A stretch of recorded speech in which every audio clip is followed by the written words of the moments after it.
because I usually forget. Okay. And we are recording, and I'm going to ask Sarah if she'd like to pray us in. Yay. Can you get it more on her? I invite us all to just breathe into the sacred space, feeling our feet on the ground, feeling our bodies in the chairs, our hearts open, our minds open, and I say, thank you, God. Thank you for this precious place called Light Ministries. Thank you for this time to be together, to remember who we are and whose we are. We are divine emanations of the one source. And I know that we have come together for a time such as this. Because there's a great healing going on, and we want to have all the resources to be available, to be channels, to be aligned deeply and honestly with the truth. I know that everything that needs to be said is said in this time together, and that what needs to be heard and understood is received.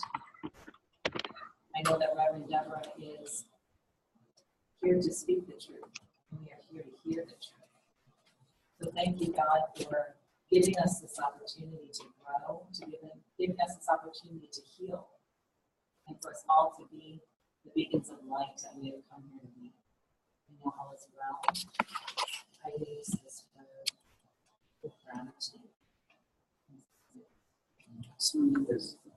Thank you, Sarah. I know that if you were on the phone or on the computer, that might have been difficult to hear, so we hope that you're, it's okay, it's our mic. And so while we're waiting for Rev, I'm going to have a little practice going on here with the mic.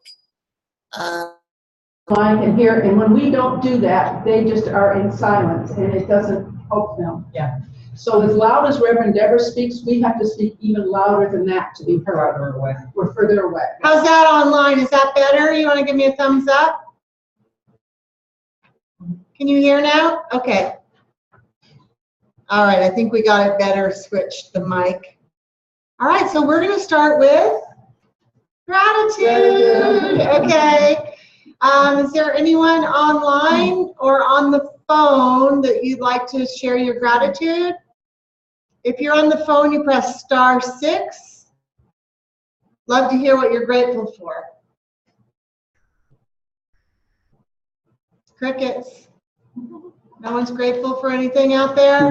Come on, Ikea.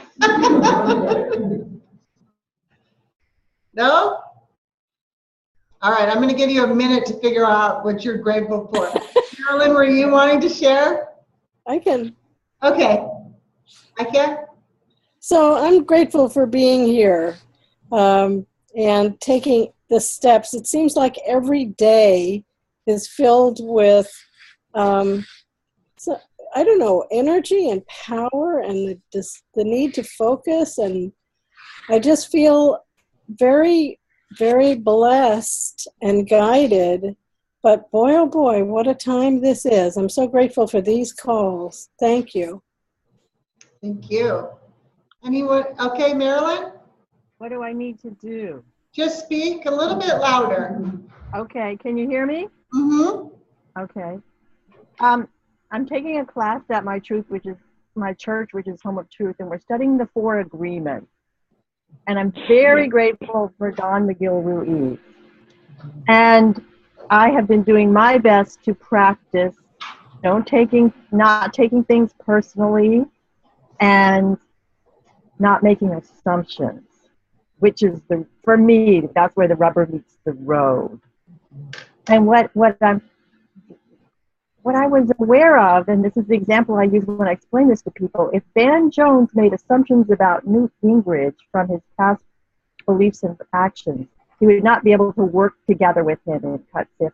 So that's an example of letting go of assumptions and being open to new opportunities. But what I'm finding is it frees up space and therefore time inside my being, which is incredibly joyous. So couldn't come at a better time after going through the election season, and now we're on the holiday season. It's I'm just being much more at peace with whatever is, and really loving that place. Very grateful for it. So thank you. Thank you, Marilyn. Is there, we can do, anybody in the room want to share their gratitude?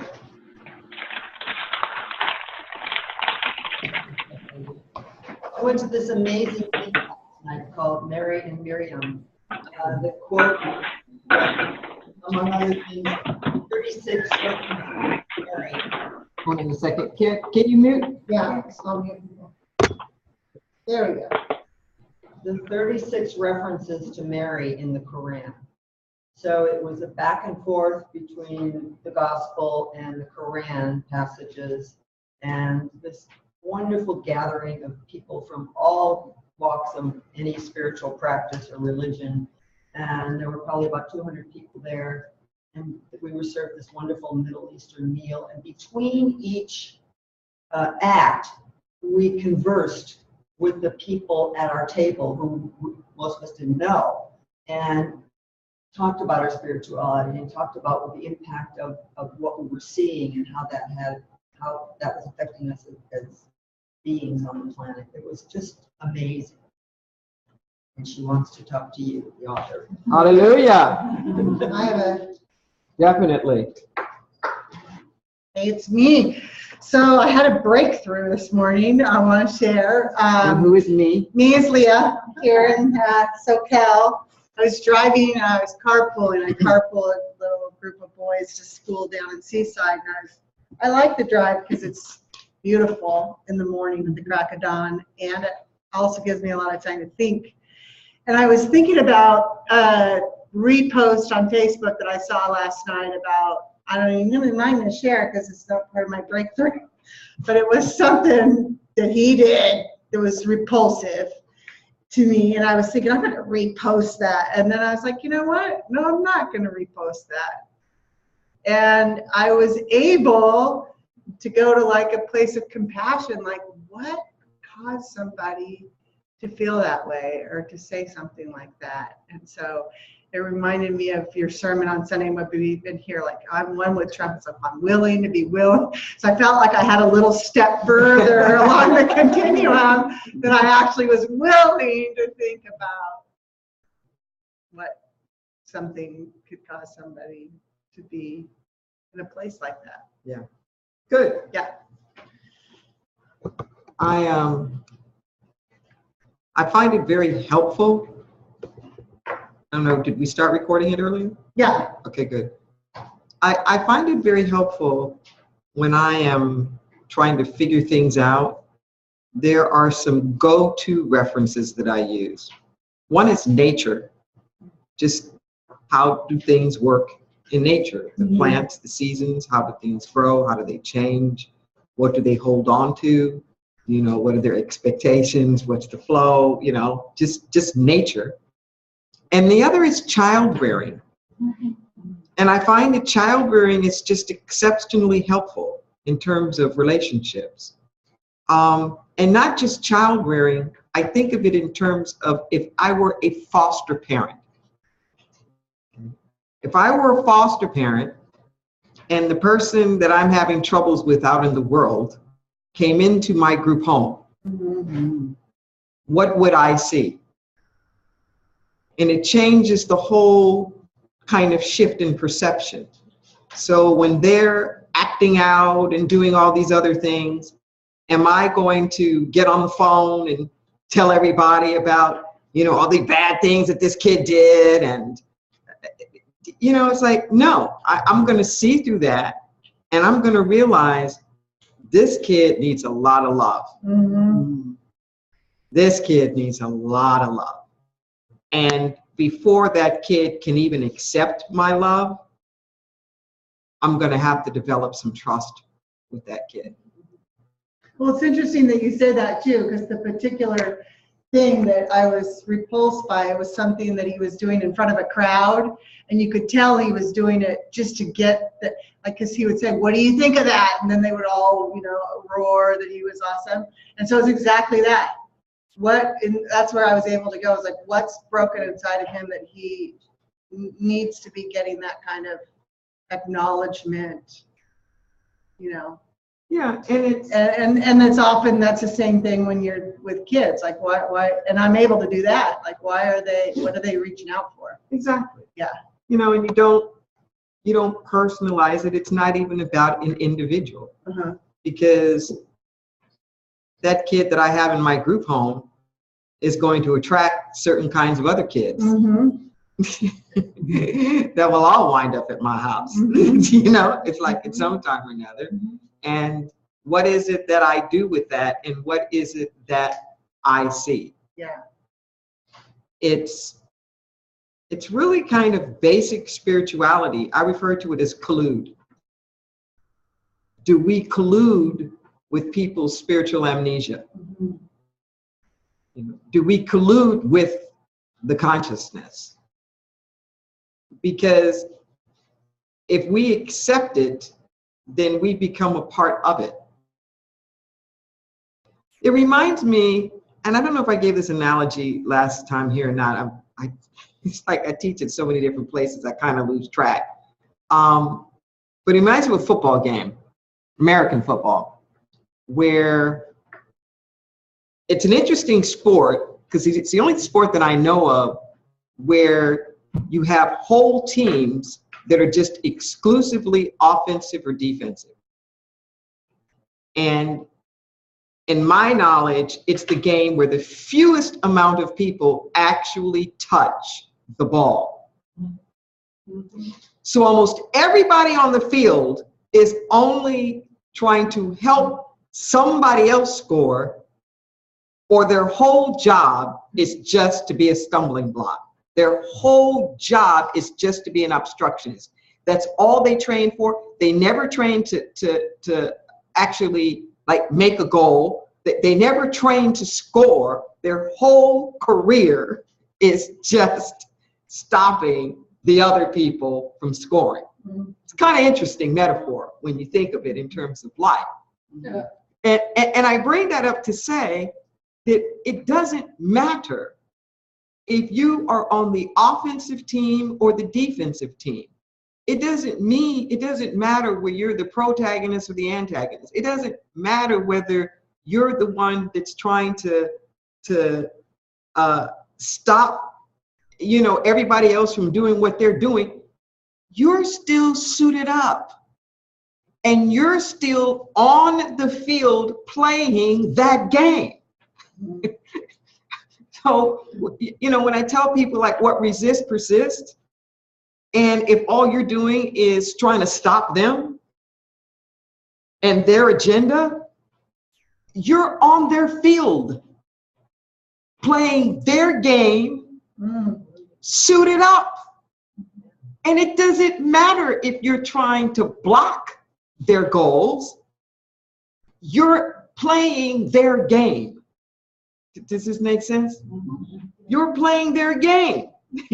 So all of that effort and energy that's put into passing on their tweets, you know, and talking about all the things that they're talking about, you're letting them get control. You know, I learned years and years ago as a community activist, who controls the spin? Who controls the spin controls the story. If all you do is respond to the so-called opponent, to the stuff that they put out there, then you're never going to get your point across. At some point, you have to let their spin be whatever their spin is, and you put your own vision out there. You put your own vision out there. And don't get mad at them for where they are. It kind of reminds me of the proverbial, why are you gay? You know, so, you know, I've been a diversity trainer for years, you know, and for decades, that's been the like $1 million question when it comes to sexual orientation. And people really want to know. And it kind of goes like this, that if somehow you can prove that it's innate or something that you really can't change, maybe I will think about not discriminating against you and you having your full rights. However, if this is any way, shape, or form your behavior and something that you have chosen, you made your bed, you lay in it. Kind of goes like that. And it's such an interesting position to be in because there is no answer. So when all of one's equality is based upon an answer to a question for which there is no answer, then we're forever going around in the loop-de-loop. Your life is actually most defined by the questions that you ask, not the answers you get. Listen to what I'm saying. The quality of your life is really determined more by the questions you ask, not the answers you get, because the answers are forever open-ended. So when your questions start going from, why is this always happening to me? To, well, why is this happening? To, well, what could I learn out of this? To, how can I use my power in a more constructive way than I did the last time? To, how can I help other people see how to break through this thing that keeps coming? See, it's like the issue didn't change. But the question that you're asking about it is what elevates you. And we're gotten to the point now where too many people on the progressive side are asking low-level questions, and questions to which there really aren't even good answers. There's some beautiful spirit letters about this in the Sacred Yes, where spirit is saying, when you're asking questions like, what's wrong with me? That your ego can never find an answer good enough to answer that question. So that's your question. It's always going to be looking, because there's no answer to that. There's just no answer. And some of these questions like take us down the rabbit hole. And all of these questions that we have about, well, what about them? And how do we change them? And how do we get them to see that? And what, not your problem. Not your problem. Your problem is, how can I open up my heart more? Yes. How can I find my voice? How can I articulate a vision that's clear enough to pull other people up to it? How can I align with other people where our energies combined can create more synergies? You know, how can I be a brighter light? How can I give an alternative energy field out there that other people can resonate with? When you start asking those kinds of questions, then you'll get sight of other possibilities that the question about what's wrong with them and how do we stop them are never going to give you. So yesterday when I was talking in my sermon about the opportunity cost, that's right here. When you're keeping yourself focused on the pain and what's wrong with all these other people, the opportunity cost is your vision. The opportunity cost is to come up a few notches. Okay, that's the opportunity cost.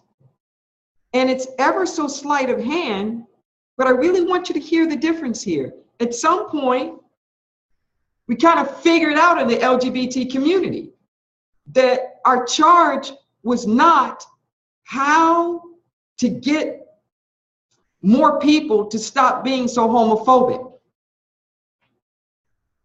The charge became, how do we get more people to love us? And then it became a battle for the hearts and the minds of America. You feel the difference in that? Mm-hmm. Stop trying to get people to stop being homophobic. How do we get more people to love us? To deliberately put them in that uncomfortable position of the cognitive dissonance that we've often spoken of here, where the brain just can't hold these contradictory things simultaneously. So I put you in that dilemma. You think you hate gay people, but you love me. So now what are you going to do?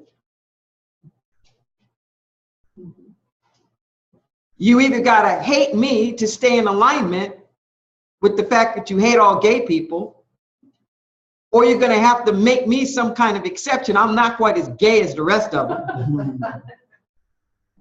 But even that's a step. Even that's a step toward it. Can you feel the difference in that? From worrying about how do I get them to stop being so this or to stop being so that? No. How can I stand forth so that people can find a place to align with me? When I walked in, I had this clarity that I never had before. When I was listening to the people doing their check-ins, and I can't remember who it was now. Was it Marilyn or? Marilyn? Yeah, Marilyn, I think, was speaking. And you mentioned when I talk about the unexamined assumptions and about Van Jones and Newt Gingrich. And just in that flash a few moments ago, the aha that I had was that our unexamined assumptions are both unexamined premises and unexamined conclusions. Premises and conclusions. So the fact that Newt Gingrich and Van Jones, the premise of that they are kind of diametrically opposed on most issues, is probably true. However, the conclusion that prohibits them from finding some kind of common ground where they both can work together is an unexamined assumption. We don't have to start with the premise that we see eye to eye on everything. We just don't have to wind up with the conclusion that because we don't see eye to eye on everything, it's hopeless. Once again, I always take it back. I take it back to child rearing. I take it back to nature. There's some things that are completely diametrically opposed. Some things need to grow in the water. Some things need to grow in the land. Some things need the night to flourish. Some things need the day, you know. But just because there's different things in nature that need different things doesn't mean they can't find some harmonious way to be one planet together. There's an old joke. I don't have to tell you the whole joke, but the end of the joke is the cactus and the rose are having this debate, and the cactus says to the rose, "You drink too much water." And the rose says to the cactus, "You don't drink enough."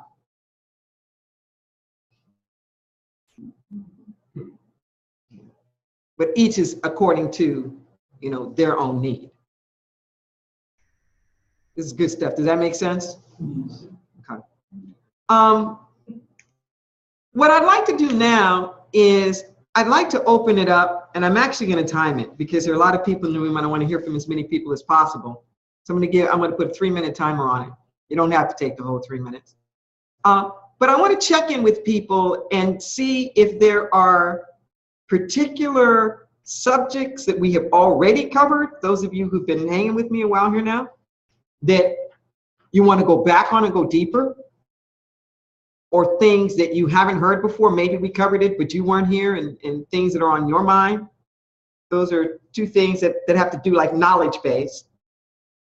But I also want to hear about some of the territory that you'd like to go into from here. I'm lightly referring to it as the truth and reconciliation kind of process, where there are areas that we need to do more engagement with each other on. Certainly this election has shown that there are a number of areas that we could probably afford to do that in. And we have a nice eclectic community here, so we have an opportunity to do some things. And before I bombard everybody with the directions in which I would like to go and mentioning the people who have stepped forth and volunteered to take some leadership in some of these, I just would like to see if there's some things on your mind that you would like to see us talk about or to see us cover. And when I talk about these different processes like truth and reconciliation stuff, I'm talking about bigger than this room. I'm talking about that would be community-wide, where the people who've been in this program can help to anchor it, but we're not just talking to ourselves right here. We're taking the things that we've learned, out. So it's creating different kinds of forums, and everything doesn't necessarily have to be here or just within this community, but certainly for us to spearhead it and to be in some leadership. And if there's some skill sets of yours or particular interest areas where you would like to volunteer yourself as being part of an organizing group or your life story that you think might be good to put in the mix some kind of way, please feel free to say that. So I'm going to open it up now. We're going to do 3-minute timers, and I'm taking notes too, because there's good stuff, and then we'll see what comes up. If somebody's already said the idea that you had in your mind, you don't have to repeat it, because we are going to come back and do a little like polling kind of thing about the ideas that we've heard. But are there any things that are on anybody's mind that you would like to see us do or to see us cover? In this room first? Okay. Go for it. Give us your name and you do it. Do you want me to take notes? You can take notes too, but I am going to take, it helps me think. Okay. So I want to talk about oneness, because oneness is something that gets thrown around inner light a lot. To many people means we're all the same.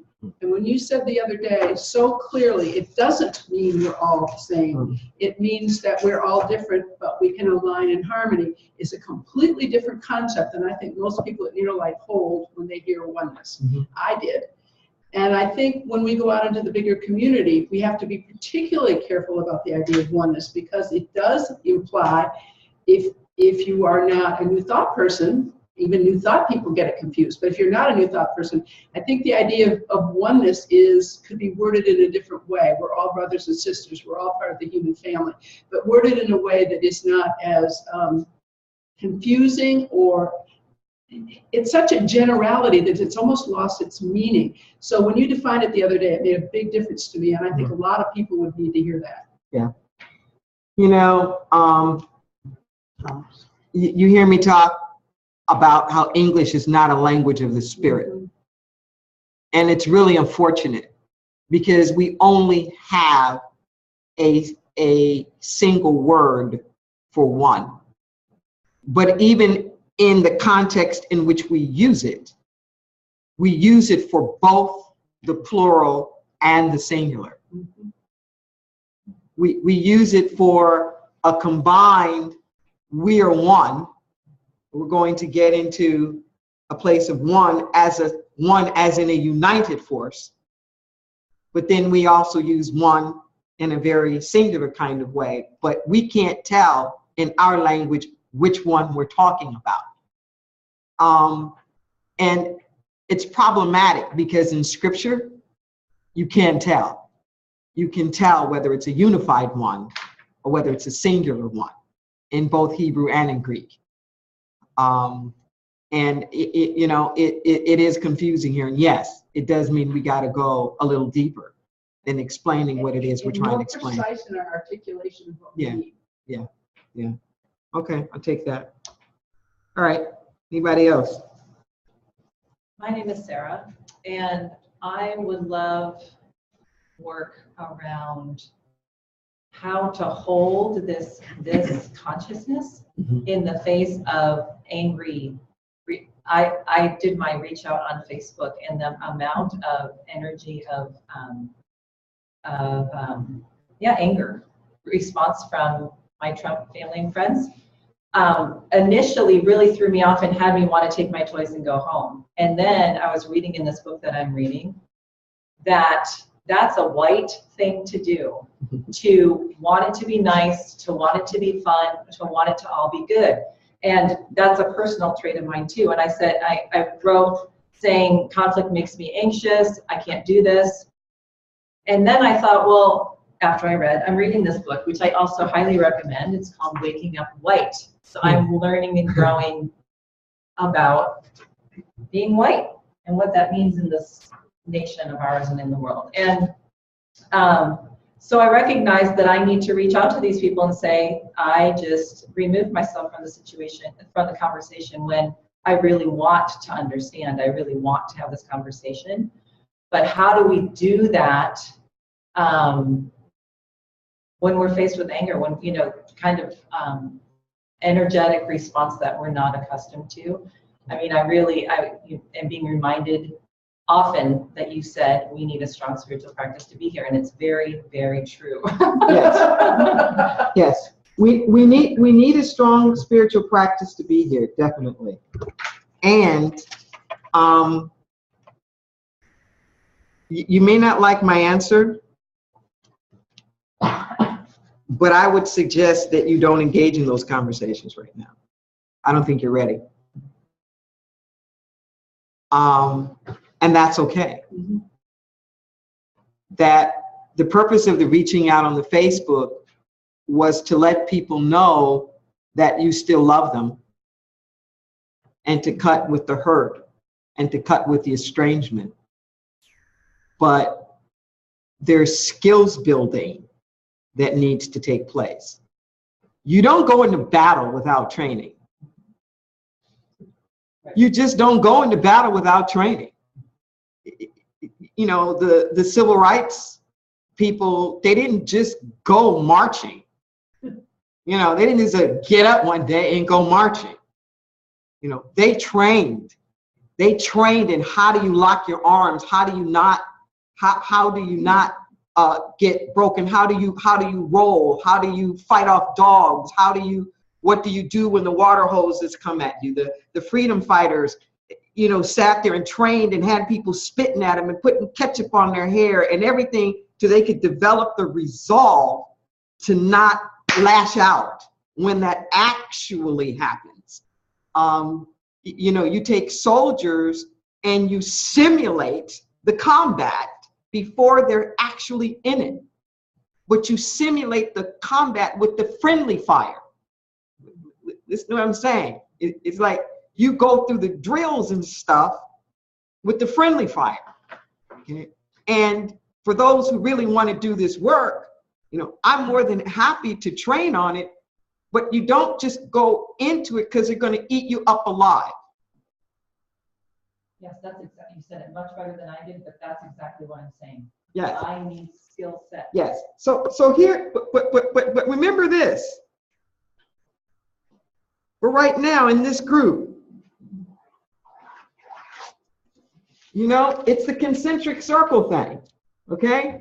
Where you start with a critical mass in the center and you're going out from the center, like the ones who were most like you. Don't try to start engaging the folks out here and bring them in, or you try to go out there. You're going to get eaten alive. So right now it's, okay, how do I train with the people I need to train with? How do I get more people to read? What's the book called? Waking Up White. How do I get more people to do Waking Up White? I'm really serious. Yeah. Because that's where you gain the strength. That's where you gain the muscle. It's like that's where you gain the insight. Because what you're talking about now, which I want to commend you on, you're talking about going into the belly of the beast. Okay? You're talking about going into the belly of the beast. I've been saying over and over again that our problem is supremacy, the privilege, the entitlement. So you can't break stuff that you don't know you have. And you certainly can't lead people through territory that you've never been in. So the willingness to take a look at it, even the willingness, what you just said, and I want to commend you on it. that idea of wanting it nice and even feeling like you have the option or you have the prerogative to say when you've had enough and to get out of the conversation, to disengage. It's such white privilege. It's just like, damn, really? It just, wow. And no, and I mean, and this is something, and the reason why I'm being so explicit about it is this is something that I feel most white people miss, is that they also assume this burden, like they gotta have the answer. And they don't wanna discuss anything if it's not gonna quote unquote go anywhere. And go anywhere means like come up with solution. When most people of color just want you to just get in the mud. You threw the mud on us, why don't you just get in it? Just get in it. And we'll all figure out how to get out of it together. But we're not looking for one person to have the solution or to figure it all out. But I'm getting this image now of a cat and a dog. It's like when the cat's done, the cat just licks up on the ledge and looks down at that fool barking. And the dog, and the cat's like,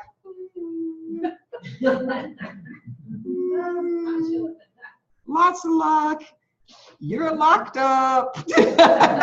You're in this fence. See ya. I'm going right over to Freedom Land. See you in the morning, maybe.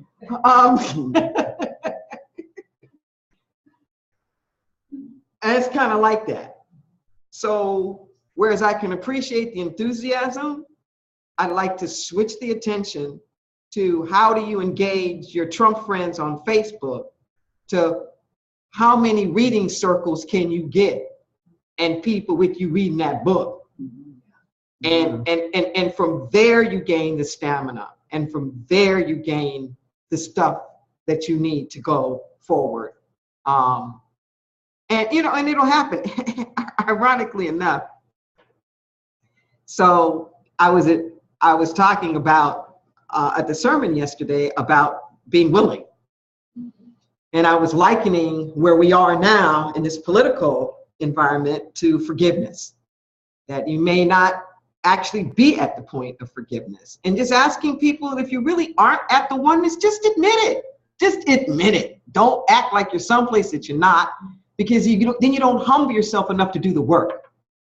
So you start with, am I willing to be forgiving? Well, maybe I'm not. Well, am I willing to be willing to be forgiving? I don't know. Well, am I willing to be willing to be forgiving? It's like just go as far back as you need to go to get there. And then you may not be able to even do that all the way. So I was admitting some of my stuff and where I am, and I took a brave chance, and I said about how I could never put George W. Bush and the word president in the same sentence or together, as to refer to him as President Bush. So I admitted, this story and whatnot, and I said, I don't know how long it's going to take me to put President and Trump together. It's like, but I'm at oneness. I'm there, and I'm working up to the other stuff. Well, just as I said that, somebody walked out, and it was somebody that I had been looking at that I could tell like really wasn't pleased yet. And the moment I said that I don't know how long it's going to take me, that person upped and walked out right down the center aisle. And I was like, okay, all right.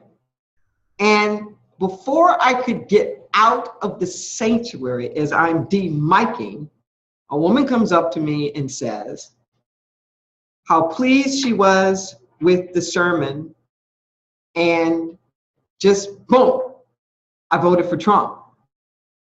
And how hard it has been for her to feel safe in Santa Cruz, or to feel like there's any place where she felt accepted or belonged. And she was so grateful to me to feel like she could still belong here. And it happened so quickly. You know, it's like, I know spirit is like, as soon as you declare something, it happens so quickly. So you know, it's like I'm standing with her and I'm watching all my emotions just, and I go up and down, I just take a deep breath and I look in her eyes and I remember, like, what was the point of this contact? The point of this contact is that everything that I said, that we're a church for everybody. And in that space, to just give her a hug. And she indicated that she really, like, wanted some kind of opportunity to be able to almost like plead her case. You know, or to at least explain where she was coming from. To be listened to. Yeah, to be listened to. And I kind of made note, I was in that zone, so I wasn't as thorough as I should have been and like gotten her phone number and whatnot, but you know, she comes around, I'm sure I'll see her again. But yeah. And I'm bringing that up to say is that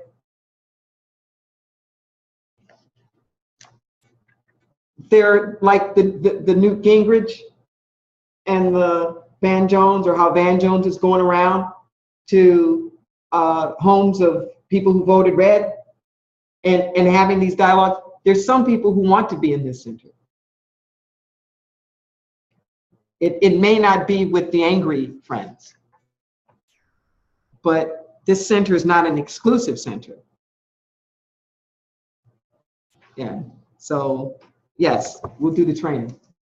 That's a promise.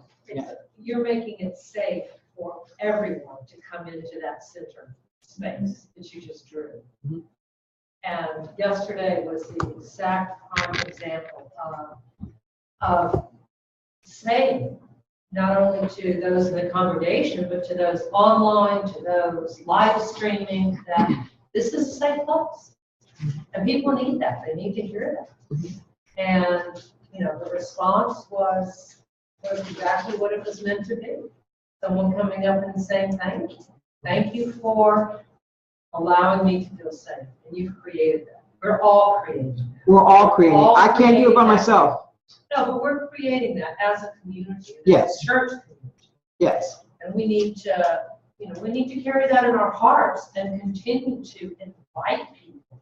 Come, you know, come hear what. I was at an event last night. Someone asked me, they said, well, you know, how are things going in our life? And I said, you need to be there. I said, you need to come. It's on fire. And I'll look for you. I'll say yes. There you go. There you go. Yeah. You know, I honestly am hard pressed to know too many different places right now that are doing that. That are really trying to make it a safe space for everybody. That there's a lot of kind of licking the wounds and, you know, how do we recover from getting blown out the water kind of a feeling thing.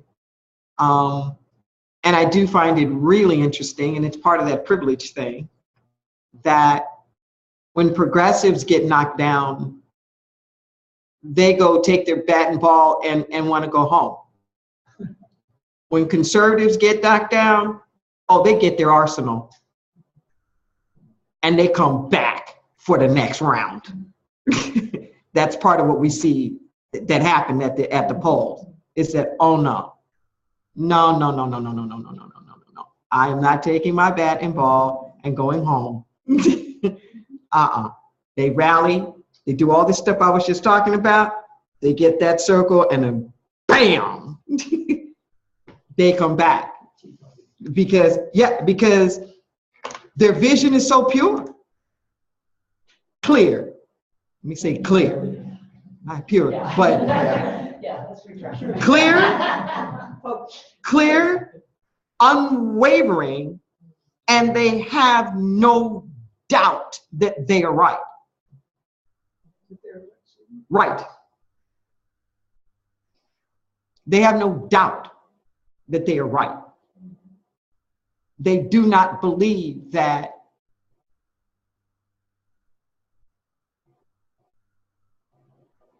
progressives really have the right or the power to change the world.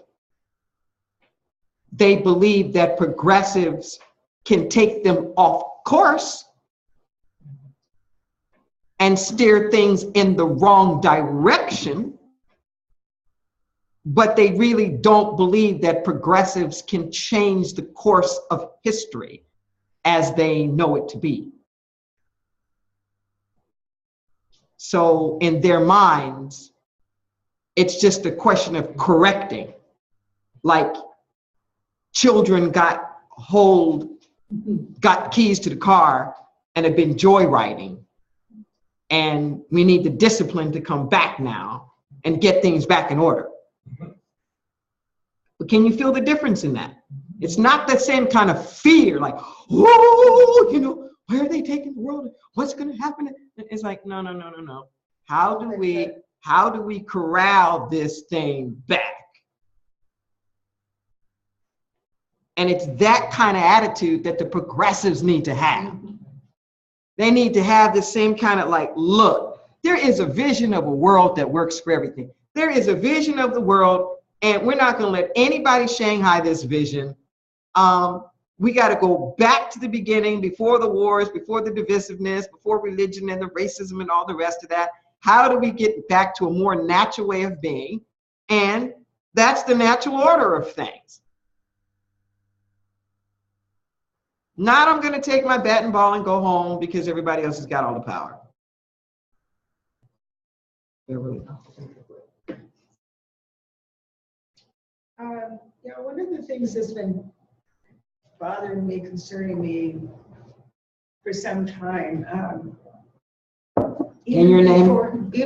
Pardon? Your name? Beverly. I'm Beverly. And now I kind of lost my thought here. That's part of being 80, I think. I'm sorry. But being concerned about what I saw going on from the time I was very young in central New York, where things like racism people thought didn't exist, and I could see it there. Okay, I could see the racism in my community that was an underneath kind of thing that no one would validate to me that they saw it too.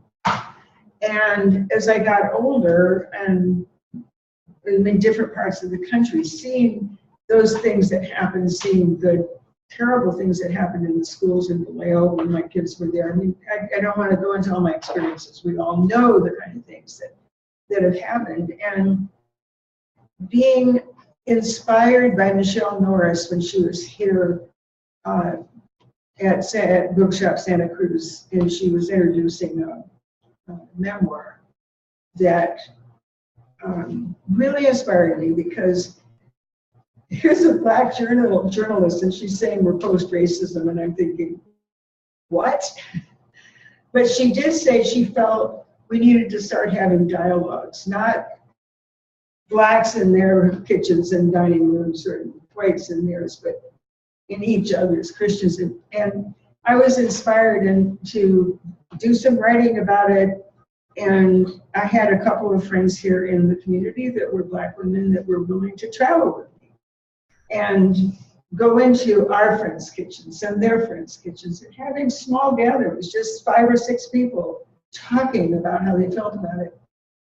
And that kind of, I lost track of that because I had an incident that caused me to nearly die as a result of an accident, and it pushed me off track. But the thing that's been frustrating to me, I've done diversity workshops for 25 years.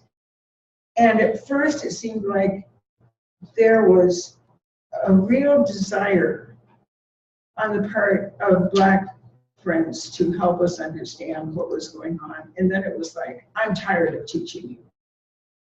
I could understand that. I mean, even if you just look at the percentage of the population, yet it was frustrating to have this, what am I trying to say? On the one hand, the back and forth, on the one hand, come and let me teach you. I know what I know what you need to know. And on the other hand, you got to start teaching yourself because I'm tired of doing it. And these are well-intentioned people, and so as I began to recover my physical health and getting on internet, I joined a couple of faith, groups. One in particular that I thought this is going to be a safe place for me to, as a white person, to contribute to the dialogue. And I don't know what made me think that, but almost everybody that contributes is not white. And a couple of times when I just had the temerity to respond to somebody with my experience, I've been shot down. And fortunately, they took those things off. There was enough. It wasn't just my perception that I was being dissed. It was happening. And so this I find really frustrating. How do we move the dialogue along in a way that's able to recognize that everyone has something to contribute? Just because I didn't have the experience of growing up Black, I had the experience of seeing how some of the very few people in my community were affected by being Black. And I want to be able to see a dialogue where everybody has something to contribute. And if they're willing to open their mouth or write something or suggest a book, that's going to be accepted in a context of not necessarily agreeing all the time, but recognizing that people have something to say and it's worthwhile. I don't feel like I need to become a superstar on the racial dialogue thing, but within this community, I can talk to people. This was at the time when we were doing the thing with Jacqueline, was up there in the Oakland and going back and forth for that Carnegie practice. And the people in my car would get into really interesting dialogues, and they were, it was across the color thing. We can do this in inner light, but we can't always do it outside. So how do we take that kind of dialogue outside on a not necessarily a big basis, but just with 2 or 3 friends here or 2 or 3 friends there? I guess that's. Yeah, I'm with you in that the intent that you're talking about is what we want to do. We want to create some forums and things that allow people to do that. But I want all of us to be very leery of criticizing other people's processes. Okay? People heal in different ways. They grieve in different ways. They need different things. So it's incumbent upon us to put forth an alternative. Like if people want it, and this place that we're standing in now is our purpose. Some of us that have been working on the strategic planning for where we're going in the future, and there'll be a lot more of that because we have a lot of decisions that we need to make about a community as a community. But it's quite clear that this is sort of like our gift to the world. Yes. That we are this arena, we are this forum for the intersection, this place where the groups or the sides may want to play with each other, but it doesn't necessarily mean converting or conversion. So you may come here, but belong to the temple down the street. Be available for very intense discussion here, but it's not for me to say about what you're doing in your Jewish groups, or how you are handling things, or not.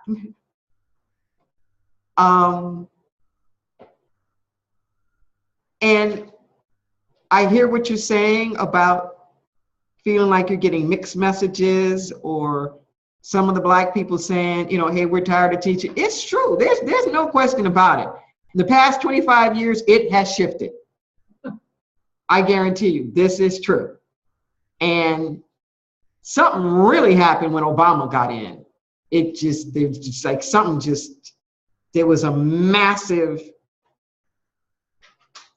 I don't even know what to call it. It was like a recalibration in the minds of African Americans about possibility and where we are within the scheme of things and what we don't have to put up with anymore, which is part of what's making this particular racist backlash that's happening now so unacceptable, because we just ain't the folks of the 60s and the 50s anymore. But in a way that's good, because there's different alliances and there's different things that are happening. And there are people who volunteer to do this work.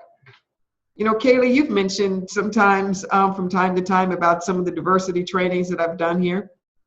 And when we used to have a larger cadre of African Americans here, most of them have moved out of the area.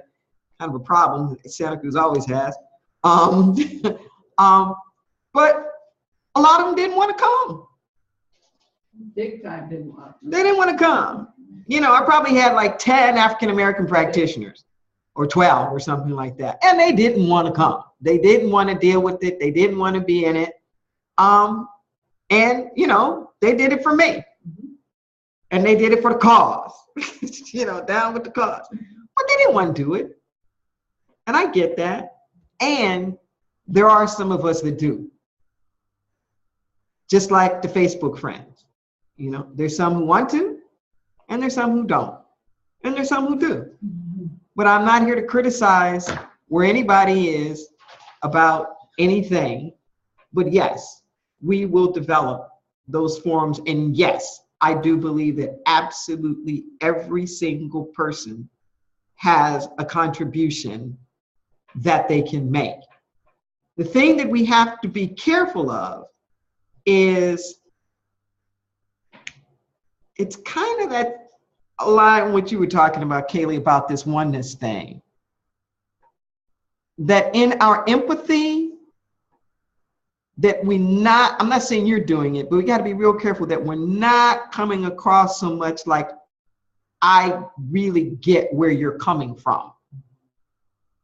Or I've been there too. Yes. It's okay to come with your own experience, but like own it as your own experience without extrapolating that gives you some extra insight into what their life is or what their experience is. So Dave shared a chat about oneness. Yeah, go ahead. So he says, Rev D, yeah, you want to talk? Where are you? Ade? Why don't you talk instead of me reading your... Whoever said let him talk. I want to hear you. Well, because there's always so much going on. A little bit louder. Okay, can you hear me? Let's see. One second. Yeah. You do it. Oh yeah, I'll turn you up. Sorry. Okay, good. So am I louder? Okay, great. Okay, so whoever said let him talk, thank you for that.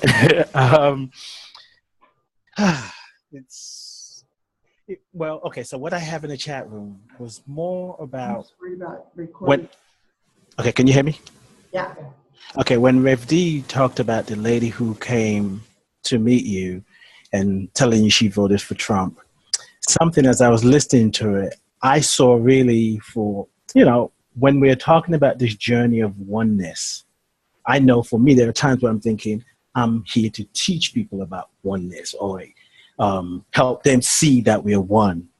But what I really caught is, as you shared your feelings and the things, your emotions, what you were going through, what I saw was the journey of oneness is more of an extension of myself, bringing my clarity, bringing my vulnerability, bringing myself rather than, oh yeah, I know what it means to be vulnerable. I know what it means to be unsafe. Now let me help these people see that.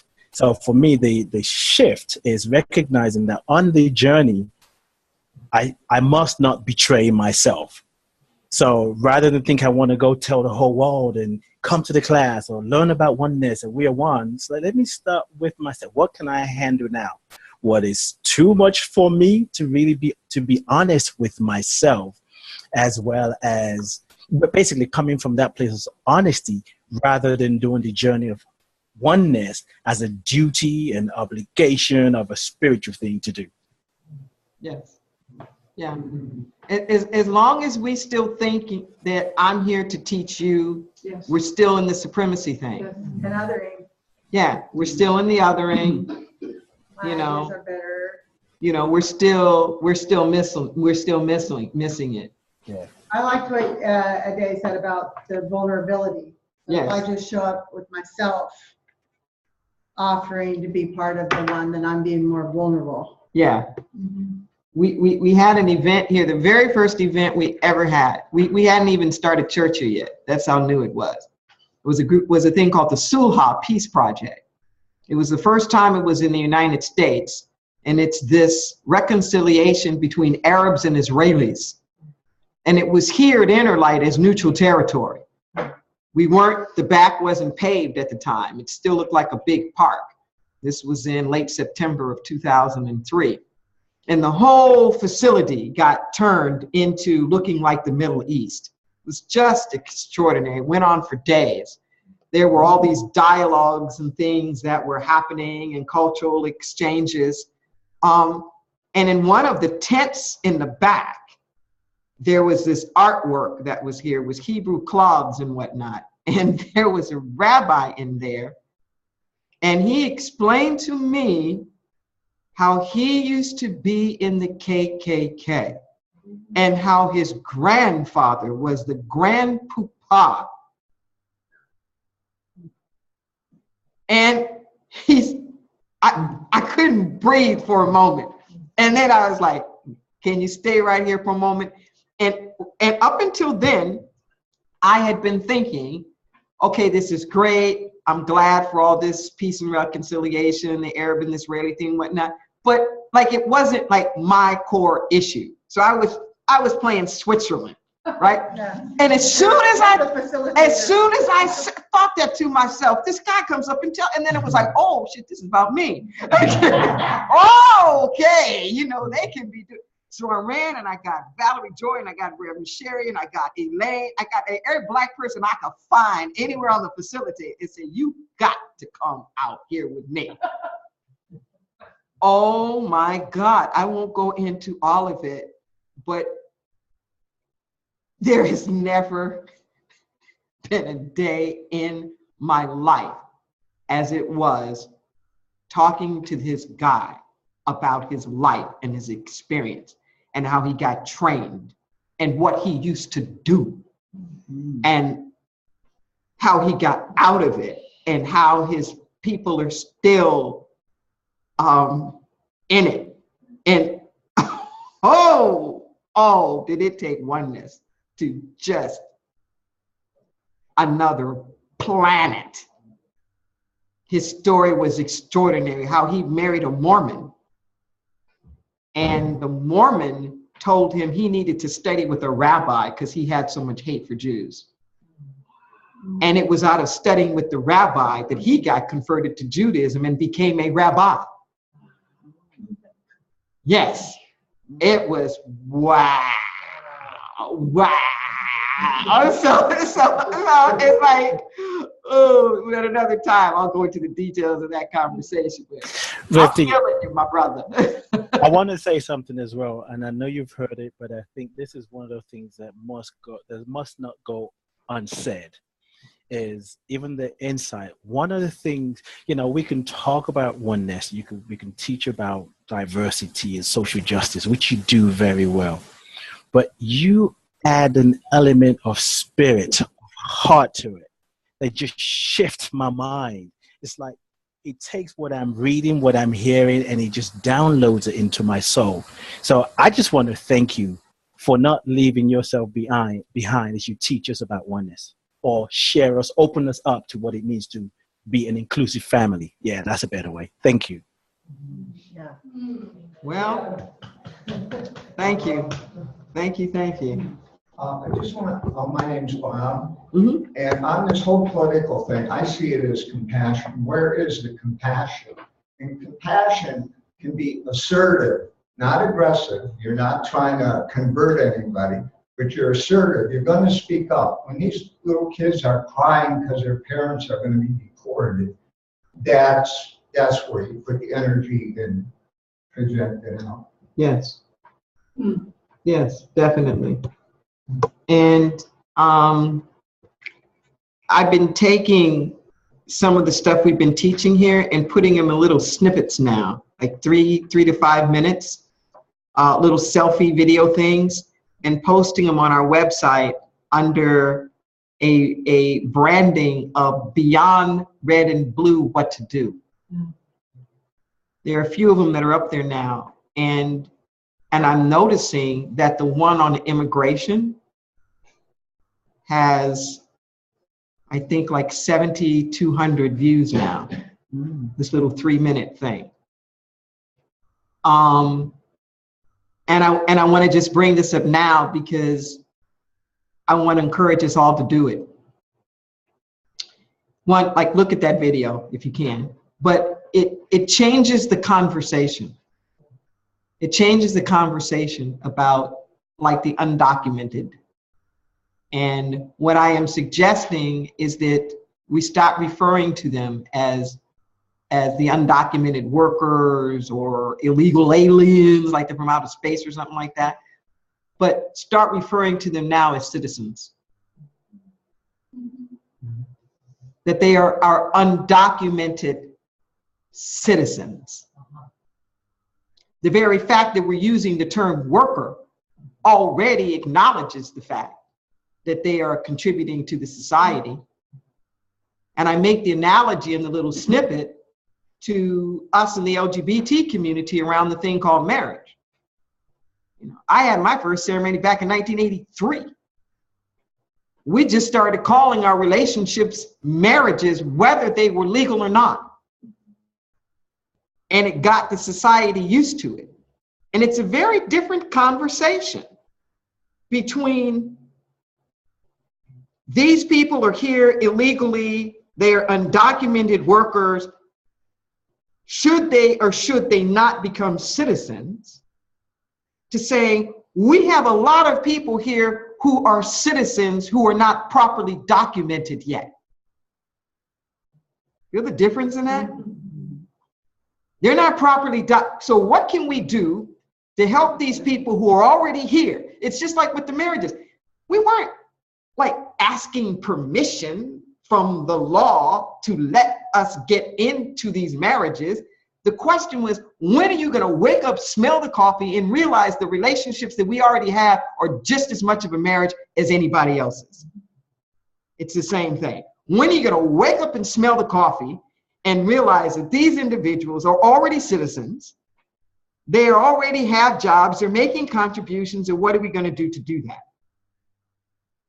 So that means that those of us who are in positions of privilege, who already have our documented papers, we have to be willing to share that. Just like the straight people had to be willing to share that concept with marriage with the rest of us. And instead of there goes the neighborhood, throw out the welcome mat. You know, where it's like we're all in this together. And quite frankly, I think we need to get prepared. You know, I said before, I would really like to see rallies. I honestly would like to see that. I would like to see rallies all over the place. Even if they're just 10-minute walks on City Hall and that stuff like gets on Facebook, where in every community, people are saying, we're not going to have it. You are not rolling the trucks in here and doing mass deportation. And if we got to put our bodies on the line, like in Standing Rock, and just close off fucking arteries for the trains to come in and out, then so be it. But there needs to be that kind of willingness, declaration, and to let people know, to let them know now that they are not going to be ratted out, they're not going to be turned over, and we're not going to stand around and let it happen. And that goes for Muslims as well. Yes, Yeah. we need to communicate to everybody. We are not going to stand around and let this happen. One thing that I don't think I'm alone in this, when I hear the term undocumented workers, I get a picture of people in the field working the crops or doing some of the more the lowly jobs in our society. And the fact is, there are many people who are undocumented who are doing very high level work. We have a local radio show host that has been like 25 years in this country, and she only recently became a citizen in terms of, but she certainly has functioned as a citizen, as somebody who's, who's responsibly looking at things that are happening and getting dialogues going. So we have so many people like that who are also undocumented workers, but they don't come to mind when I hear that phrase. So that's one reason I'd like to see that phrase. Exactly. This is why I think referring to them as citizens gives us that opportunity to start saying that, to start saying, look, they're already here. They're in this field, and that profession, and this profession, and they're doing this thing and that thing. They're already here. They're already being the citizens. What do you want? They're already making a contribution. Because quite frankly, if we were to do the deportation they're talking about, the economy would collapse. It would just collapse. Do we have some more people on Zoom that want in? Because there are a couple of people in the room I want to make sure that I get into the conversation. Anybody else things that you want to see us cover or topics you would like us to have forums on? Yeah, Mary? Unmute yourself. Hello? Yeah. Hi, can you hear me now? Mm-hmm. I'm interested in learning more about the spiritual foundation of some of the more fundamentalist or right-wing views, and especially in relationship to how people are looking at Jesus and what he taught. Okay. Looking at what? Jesus and what he taught. That's a good one. Yeah, that's a good one. And people have been throwing around names of books and things. There's a book that I highly recommend by Robin Myers. And it's called Saving Jesus from the Church. It's excellent. He's a theologian in Tulsa. He's taught at some of the top seminaries, and he's been a journalist with the Tulsa Gazette for decades. Just extraordinary. And I think he's,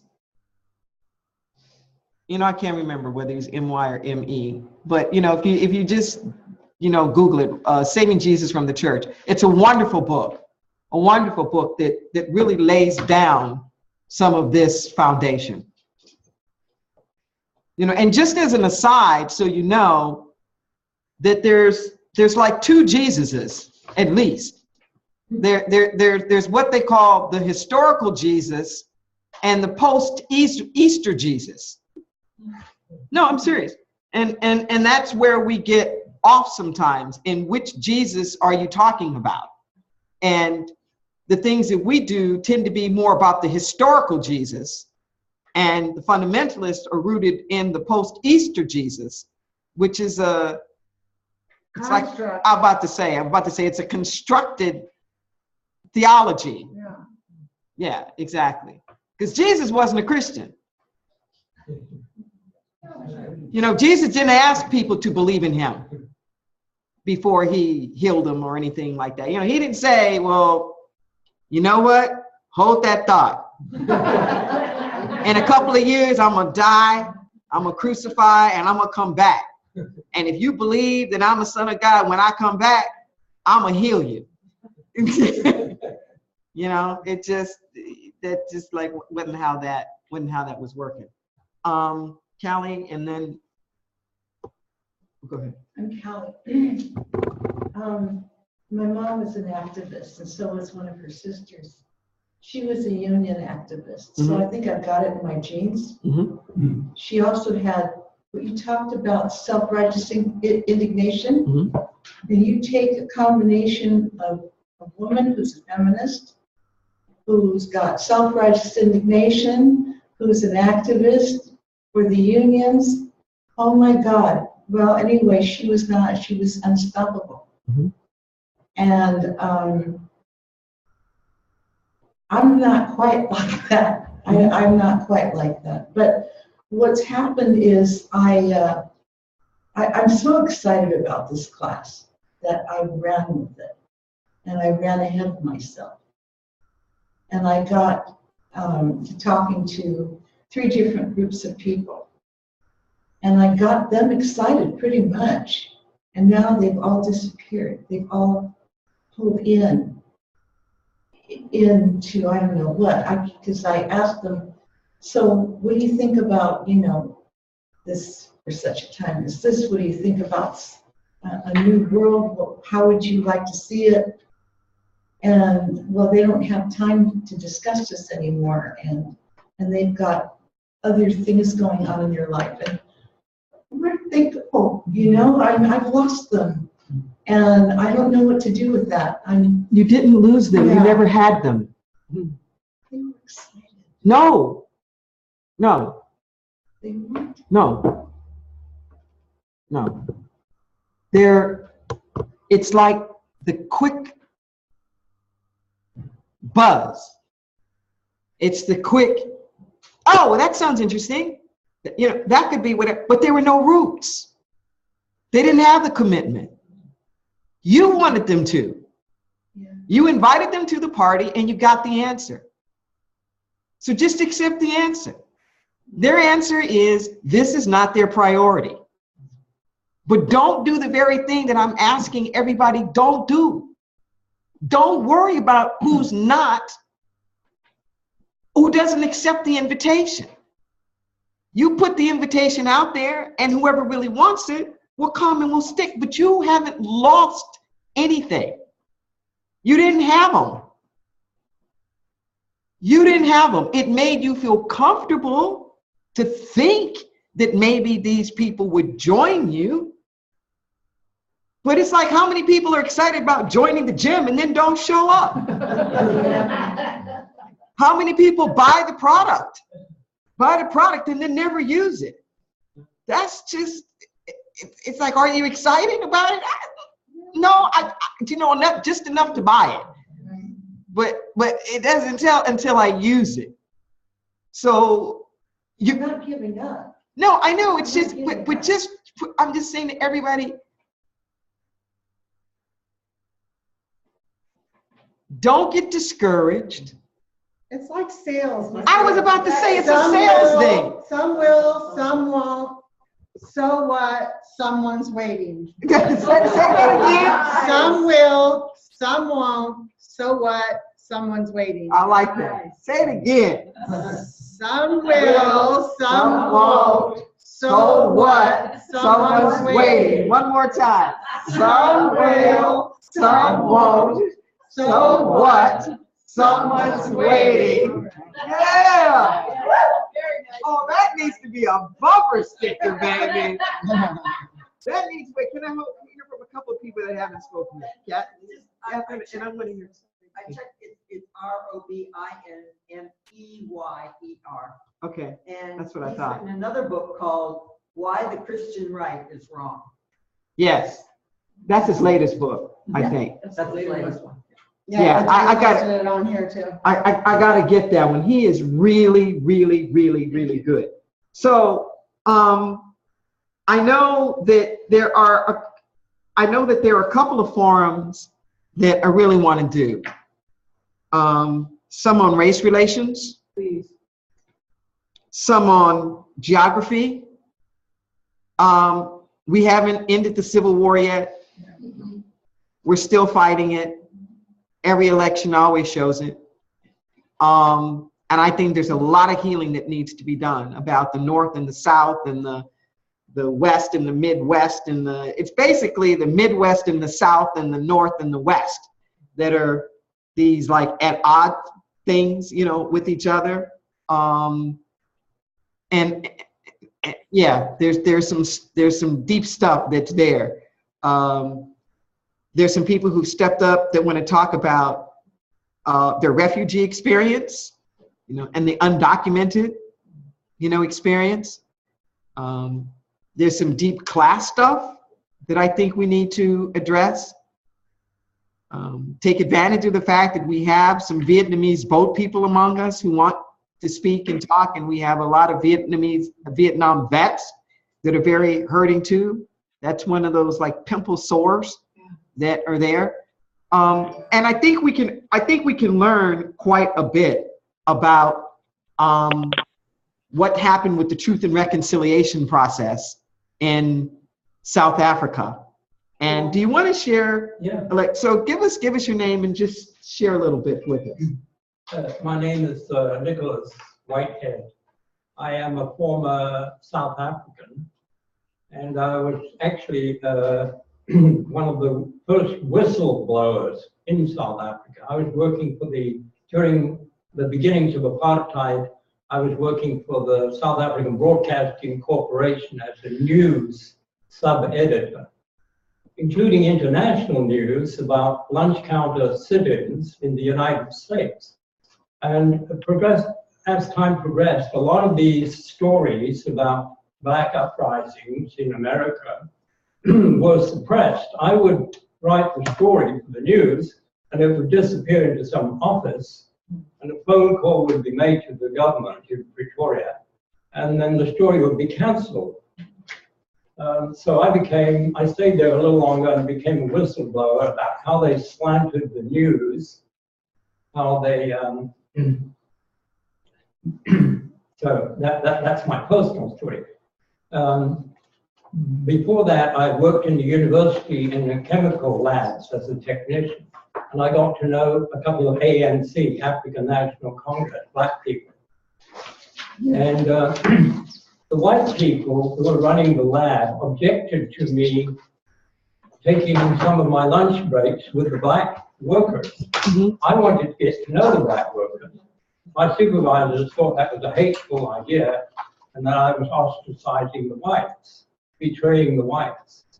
But I found out subsequently that one of the Blacks I'd been talking to, one of the real South Africans, a Xhosa man, I found out he was a very instrumental figure in the African National Congress youth section. Youth section was obviously the most militant section. And I'm so glad I took the time to get to know him, and I eventually helped him get out of the country and his whole family to a neighboring country where they could progress on a much better basis. So as a South African white, I made sure that I got to know Black people in an honest way, and it developed my soul. It was a very powerful instrumental lesson to me about what the soul is, what the very soul is. It's stronger in Africa than anywhere, I'll tell you right now. And of course, it's very strong among African Americans. Yes. Well, I look forward to the forums, and to hearing your voice. And part of my excitement about having you here, and even Kath Byrne, who did her PhD in the Truth and Reconciliation processes of South Africa. She's also a native South African from Johannesburg, one of our practitioners, that I think you learn from history. I do. And I think that part of why we're not further along than what we are on so many issues is because we haven't learned from history.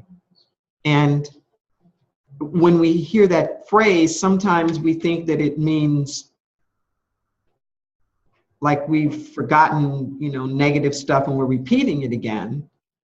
But I'm using it from the standpoint of we don't have to reinvent the wheel. That every movement always is built upon what we learned from the other movements. There's always a succession that's there. We forget that Gandhi didn't start in India. Gandhi started in South Africa. The 9/11 of 1918, was the big movement towards, let's break away and let's change things. 9/11 has a whole nother, meaning than what we've attached to it here. And I think that if we share our stories of victory, if we share our stories of overcoming, and are willing to share our stories of the places where we've been in the mud and like muddled with it all, that we're going to come out a much stronger community. Yes. We're getting the equipment to be able to do this stuff and capture it well. It will be quite a service to the world. There may be certain sessions like with people who don't have their documentation, we might have to do something to help protect their identities or whatnot within that. But I'm really counting on those of you who've been Zooming in and those of you who are here to be part of this next thing. It's just, our dialogue is a service to the world. Yes. Yes. Okay, so whereas I've been really pleased to teach, and I'm willing to continue, to do that. I know people have been asking me, is this going to fall off the face of the earth, after Christmas? It feels like it shouldn't. And if people are willing to continue with it, I might need to recruit some folks so that my staff doesn't have to take up their Monday, here all the time. But if folks are willing, I'm willing to, to come back at this. Are we going to meet Probably, next Monday?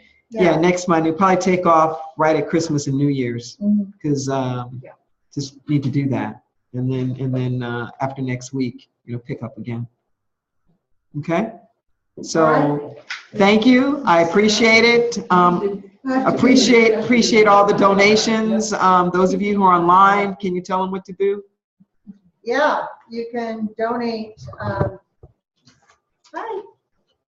You can donate through PayPal to Rev D at Deborah Johnson. No, Rev D at DeborahJohnson.org.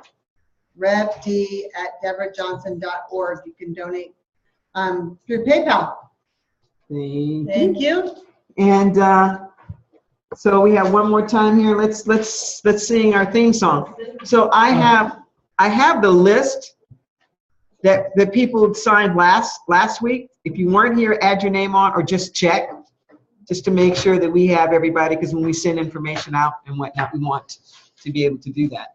I want to encourage you, if you haven't already seen the movie Loving, to in fact go, and to see that. Hopefully it's still here, and if it's not, it should be like on Netflix or something pretty soon, I would imagine. I give myself permission. Oh, yeah.